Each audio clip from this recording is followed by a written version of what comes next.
Let's think about sine of arc sine of negative radical 2 over 2. Okay.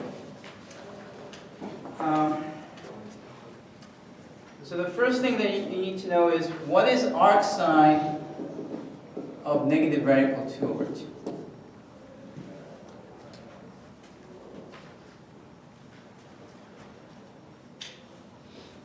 Now, one important property that you have to know is that sine of negative x is equal to negative sine x, and tangent of negative x is negative tangent x.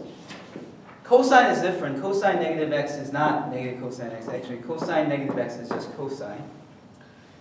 And this actually these two properties translates into the same kind of formula for inverse functions. So sometimes it's cosine inverse. Arc sine is sometimes cosine inverse. So sine inverse also has this property that if you have a minus, you can pull it out. Tan inverse also. But for the cosine inverse, that's not true. Cosine inverse, you have a totally different thing. If you're ever interested, you can do this. Cosine inverse of negative x, that's same as pi minus cosine inverse of x. Okay? I don't even want to explain why this is true. So just leave this out for a minute. Think of this as something totally different. Okay? But I just want to say that if you want to find the arc sine of this negative, you can just rewrite it as negative arc sine of radical 2 over 2. Okay. Now let's think about the sine function. Sine function is like this. It's 2 pi, and it's pi over 2, so small, medium, large. Of the small, medium, large, radical 2 over 2 is what? It's a medium one, right? Which is the 45-degree one. Okay?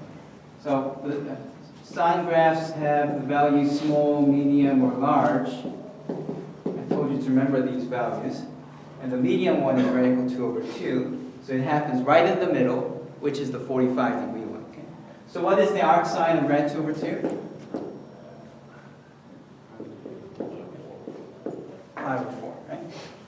Okay, now we're going to do sine. Since this thing inside is negative pi over 4, we can evaluate this. Again, using that formula that sine of negative can be pulled outside. I'm going to pull that outside and get radical 2 over 2. Okay. Let's do another one. Oh, by the way, did you notice that what you plugged in eventually became the answer? Do you know why? Because we're combining the inverse functions, right? Now, you might think, okay, well then we didn't have to do all this. We can just go straight from here to there. Only if you know what you're doing, because it turns out that arc sine is not really the real inverse of the sine function, because sine function doesn't pass the horizontal line test, right? So you really can't define the inverse function of the sine function unless you restrict the domain. So in pre-calculus, you learned how to restrict the domain of the sine function so it becomes 1-to-1, so that it passes the horizontal line test. And then taking the inverse of that function was called the arc sine, or sine inverse. And because this sine inverse is misleading, that's why people sometimes want to use this arc sine. But now they use both, okay? All right, so really what's happening is sine function is 1-to-1 from negative pi over 2 to pi over 2. If you just draw the sine function from negative pi over 2 to pi over 2, it's 1-to-1. And it passes the horizontal line test, and for this domain, the arc sine and sine are inverses of each other. So because this happens to be inside that, well, I mean, yeah, you can definitely find negative radical 2 over 2 value here. You can do that. But sometimes that's a little dangerous. So for example, what if you had r cosine and cosine 4 pi over 3. Yeah, 4 pi over 3. Okay, so think about the cosine function. Cosine is like this, which is 2 pi. So it doesn't pass the horizontal line test. How do you restrict the domain? You restrict the domain to just 0 to pi. That passes the horizontal line test.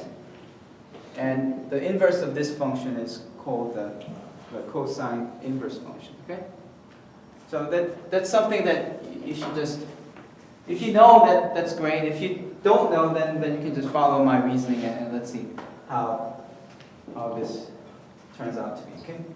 So if you didn't understand this business about one-to-one, forget it. Let's just try to solve this. 4 pi over 3, what's that? That's pi plus 1/3 of pi, right? 4/3 is 1 and 1/3, okay? So it's 180 plus 1/3 of a pi is 60. 60 plus 180 is 240 degrees, right? Well, here's 180, so 30, 45, 60. It's a 60 one, right?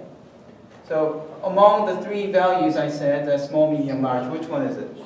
It's a small one, but it's going down, so it's negative, right? So I can say we're looking for arc cosine of negative 1/2.